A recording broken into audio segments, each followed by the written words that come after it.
ನೀವೇನಾದರೂ 2026ನಲ್ಲಿ ಹೊಸ ಕಾರನ್ನು ಪರ್ಚೇಸ್ ಮಾಡೋ ಪ್ಲ್ಯಾನಲ್ಲಿದ್ದರೆ ದಯವಿಟ್ಟು ನಾನು ಹೇಳುವಂಥ ಈ ಟಾಪ್ 5 ಕಾರ್ಗಳನ್ನು ಯಾವುದೇ ಕಾರಣಕ್ಕೂ ಪರ್ಚೇಸ್ ಮಾಡೋದಕ್ಕೆ ಹೋಗಬೇಡಿ. Hi, welcome back to my YouTube channel LG informative. ನೀವೇನಾದರೂ ಮೊದಲ ಬಾರಿಗೆ ನಮ್ಮ ಚಾನೆಲನ್ನು ನೋಡ್ತಾ ಇದ್ದರೆ ದಯವಿಟ್ಟು ಸಬ್ಸ್ಕ್ರೈಬ್ ಮಾಡ್ಕೊಳ್ಳಿ. ಸೊ ನಾನು ಹೇಳುವಂಥ ಮೊದಲನೇ ಕಾರ್ ಬಂದುಬಿಟ್ಟು ಟಾಟಾ ಟಿಗೋರ್. ಸೊ ಇದು 2017ನಲ್ಲಿ ಲಾಂಚ್ ಆಗಿದೆ. ಸೊ ಡಿಸೈನ್ಸ್, ಇಂಟೀರಿಯರ್ ಇದರಲ್ಲಿ ಯಾವುದೇ ರೀತಿಯ ಮೇಜರ್ ಅಪ್ಡೇಟನ್ನು ಇವರು ಕೊಡ್ತಾ ಇಲ್ಲ.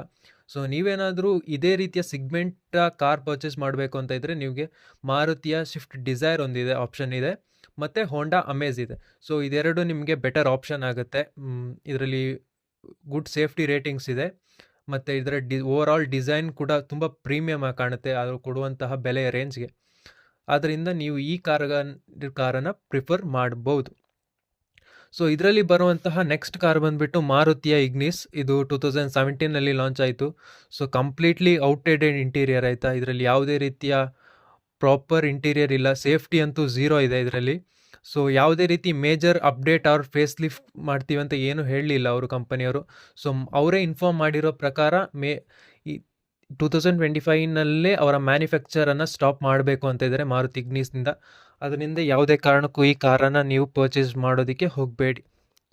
ಇದರಲ್ಲಿ ನೆಕ್ಸ್ಟ್ ಬರುವಂಥ ಕಾರ್ ಬಂದುಬಿಟ್ಟು ರೆನಾಲ್ಟ್ ಟ್ರೋರಾ ಕ್ವಿಡ್ ಆಯಿತಾ. ಸೊ ಇದರಲ್ಲೂ ಕೂಡ ಅಷ್ಟೇ, ನಿಮಗೆ ಸೇಫ್ಟಿ ಝೀರೋ ಇದೆ, ಇದರಲ್ಲಿ ಸೇಫ್ಟಿನೇ ಇಲ್ಲ. ಮತ್ತು ಇದರ ಪ್ರಾಪರ್ ಇಂಟೀರಿಯರ್, ಯಾವುದೇ ಪ್ರಾಪರ್ ಆದಂಥ ಇಂಟೀರಿಯರ್ ಇಲ್ಲ ಇದರಲ್ಲಿ. ತುಂಬಾ ಅವರ ಇಂಜಿನ್ ಕೂಡ ತುಂಬ ಲೋ ಇರೋದರಿಂದ ಪರ್ಫಾರ್ಮೆನ್ಸ್ ತುಂಬ ಡೌನ್ ಆಗಿದೆ. ಸೊ ಇದನ್ನು ಯಾಕೆ ಪರ್ಚೇಸ್ ಮಾಡಬೇಡಿ ಅಂತ ಮೇನ್ಲಿ ಹೇಳ್ತಾ ಇದ್ದೀನಿ ಅಂದರೆ, ಸೊ ಕ್ವಿಡ್ ಅವರೇ, ರೆನಾಲ್ಟ್ ಅವರೇ ಇನ್ಫಾರ್ಮ್ ಮಾಡಿರೋ ಥರ ಅವರು ಯಾವುದೇ ರೀತಿಯ ಚೇಂಜಸ್ನ ಮಾಡೋದಿಲ್ಲ ಈ ಕಾರ್ನಲ್ಲಿ ಅಂತ ಅವರೇ ಅಫಿಷಿಯಲ್ ಸ್ಟೇಟ್ಮೆಂಟ್ ಕೊಟ್ಟಿರೋದ್ರಿಂದ ಯಾವುದೇ ಕಾರಣಕ್ಕೂ ನೀವು ಕ್ವಿಡ್ಡನ್ನು ಪರ್ಚೇಸ್ ಮಾಡೋದಕ್ಕೆ ಹೋಗಬೇಡಿ. ಸೊ ನಾನು ಹೇಳುವಂಥ ನೆಕ್ಸ್ಟ್ ಕಾರ್ ಬಂದುಬಿಟ್ಟು MG ಅವರ ಹೆಕ್ಟರ್ ಆಯಿತಾ. ಫೀಚರ್ ಲೋಡೆಡ್, ಆದರೆ ಇದರಲ್ಲಿ ಪೆಟ್ರೋಲ್ ಇಂಜಿನ್, ಇದರದ್ದು ಪರ್ಫಾರ್ಮೆನ್ಸ್ ತುಂಬ ಲೋ ಇದೆ. ನೀವು ಈ ಕೊಡುವಂತಹ ಇದೇ ಸಿಗ್ಮೆಂಟ್ನ ಕಾರ್ ನೋಡ್ತಾ ಇದ್ದರೆ ನಿಮಗೆ ತುಂಬ ಆಪ್ಷನ್ಗಳಿದೆ.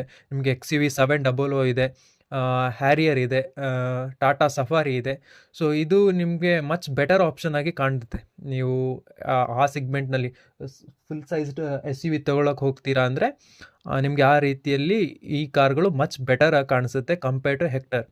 ಮತ್ತು ನೀವು ಹೆಕ್ಟರ್ನಲ್ಲಿ ಒಂದು ಡಿಸ್ಪ್ಲೇ, ಇನ್ಫೋಟೈನ್ಮೆಂಟ್ ತುಂಬ ದೊಡ್ಡದಾಗಿ ನೋಡ್ತೀರಾ, ಬಟ್ ಅದರ ತುಂಬ ಸಿಸ್ಟಮ್ ಹ್ಯಾಂಗ್ ಆಗ್ತಾ ಇದೆ. ಸೊ ಅದರಲ್ಲೂ ಕೂಡ ಅಪ್ಡೇಟ್ ಇಲ್ಲ. ಸೊ ಯಾಕಂದರೆ ಇದನ್ನು MG ಅವರೇ ಹೇಳಿರೋ ಪ್ರಕಾರ ನಾವು ಇದನ್ನು ಫೇಸ್ ಲಿಫ್ಟ್ ಮಾಡಬೇಕು ಅಂತ ಹೇಳ್ತಿದ್ದಾರೆ.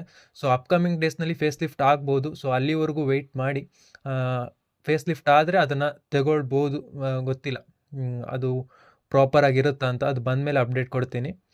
ಸೊ ಕರೆಂಟ್ಲಿ MG ಹೆಕ್ಟರ್ನ ಪರ್ಚೇಸ್ ಮಾಡೋದಕ್ಕೆ ಹೋಗಬೇಡಿ. ಸೊ ನೆಕ್ಸ್ಟ್ ಲಾಸ್ಟ್ ಬರುವಂಥ ಕಾರ್ ಬಂದುಬಿಟ್ಟು ಮಹೀಂದ್ರ ಸ್ಕಾರ್ಪಿಯೋ ಆಯಿತಾ. ಸೊ ಇದು ಬಂದುಬಿಟ್ಟು 2002ನಲ್ಲಿ ಲಾಂಚ್ ಆಯಿತು. ಸೊ ತುಂಬ ಹಳೆ ಮಾಡಲ್ ಆಯಿತಾ, ಬಟ್ ಕ್ಲಾಸಿಕ್, ಐಕಾನಿಕ್, 100% ಐಕಾನಿಕ್ ಇದೆ ಇದು. ಬಟ್ ಸೇಫ್ಟಿ ಅಂದರೆ ಝೀರೋ ಇದೆ, ಸೇಫ್ಟಿನೇ ಇಲ್ಲ.